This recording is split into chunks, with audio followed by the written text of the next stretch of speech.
Guys, we are back. We've got Gene, we got the robot, everybody's getting set up. We are going to uncover golf's biggest mysteries today so that your game doesn't suffer any longer. Gene's getting the foresight set up. We got this, we got this. We're gonna tell you the truth. Well, the robot and Gene are gonna tell you the truth between a range ball and a Pro V1 and the huge mistake that you're making with those.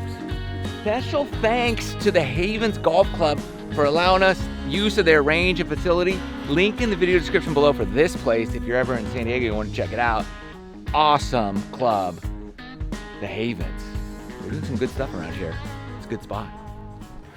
All right, Gene, so you're telling me that going to the range, hitting my driver with range balls.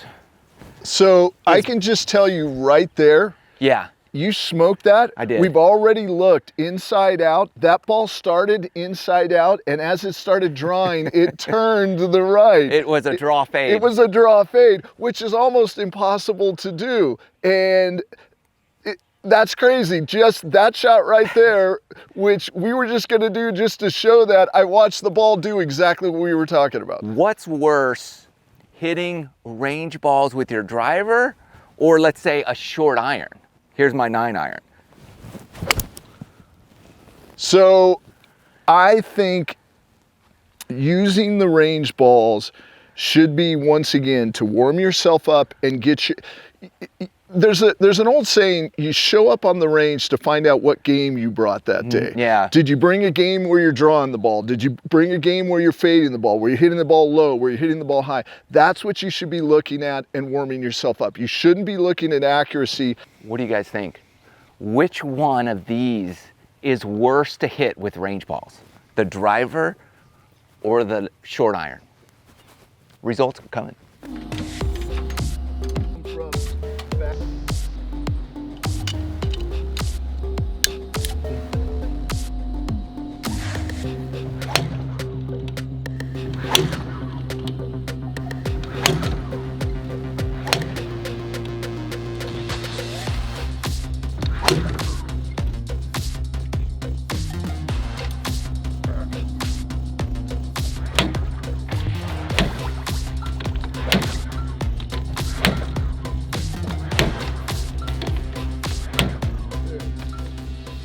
All right, Gene, we just hit the range balls versus the Pro V1s, driver and 9-iron.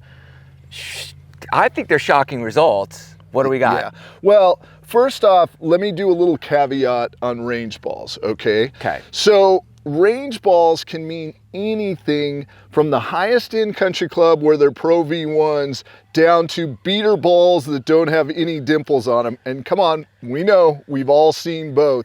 But there's also categories in the middle, such as limited flight range balls on shorter driving range, or simply they don't have enough real estate so they don't want the ball to fly far, or they're worried about something. The problem is when you go to hit range balls, you don't know what you're hitting. It doesn't state on it. Usually there's either a stripe on it, sometimes there's not even a stripe on it. So you don't have any information. And because of that, and one of the reasons that I like to do this test is to show the importance of and what it means to be working on a range, what you should be looking for and what you should not. Okay. What you should not be looking for is distance and accuracy. What you should be looking for is just trying to make contact, and it's actually, believe it or not, contact for about the first third of the swing, because if the range ball's beaten up, you could start slicing or fading it based on the aerodynamics of the ball. How many times have anybody at the range had a hook slice shot? Yeah, You know, one of those. Yeah.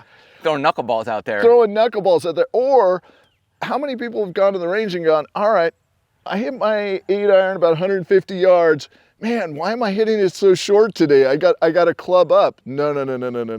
Don't rely on that whatsoever. All right, give us the numbers. Let's start with the driver numbers, because I think the 9-iron numbers are more shocking. Yeah. Okay. So the driver is, we tested the Pro V1, and I'm going to say these range balls are kind of middle of the road from Your a testing. average. The average. Okay. Yeah. So these aren't just horrific numbers, and these aren't the, you know, Pro V versus Pro V, which would be the best. But we were with the Pro V1, we were 151 miles an hour ball speed. With the range balls, we were 145. So we were 6 miles an hour. Okay. We were 2 degrees lower on launch. We weren't bad on spin, about 150 RPM, but we were 16 yards shorter on carry, and we were 13 yards shorter on total distance. Now, here's why the 9-iron is more shocking to me, is because when you're hitting driver at the range, you can't tell if it goes 240, 250. No. It's no big deal. You can't tell. You hit it good, you know if it's solid. Right. It went kind of the direction you're going for. Yep. Cool, that's fine. Yep. 9-iron. Okay, 9-iron now. 10 miles an hour slower in ball speed off of the range ball. That's more than the driver. Yeah. That's why I was shocked. It's scary.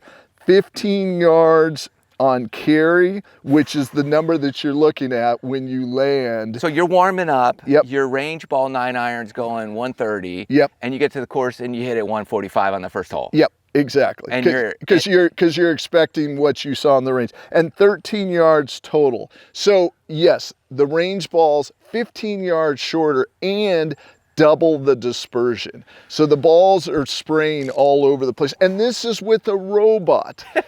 So this is a machine that hits the ball exactly the same every single time once we get it dialed in. And the range balls had double the dispersion and 15 yards shorter. So wow. Range balls do a great thing. They get you warmed up. They get you in your groove as far as your swing, but do not use them to try to calculate distance.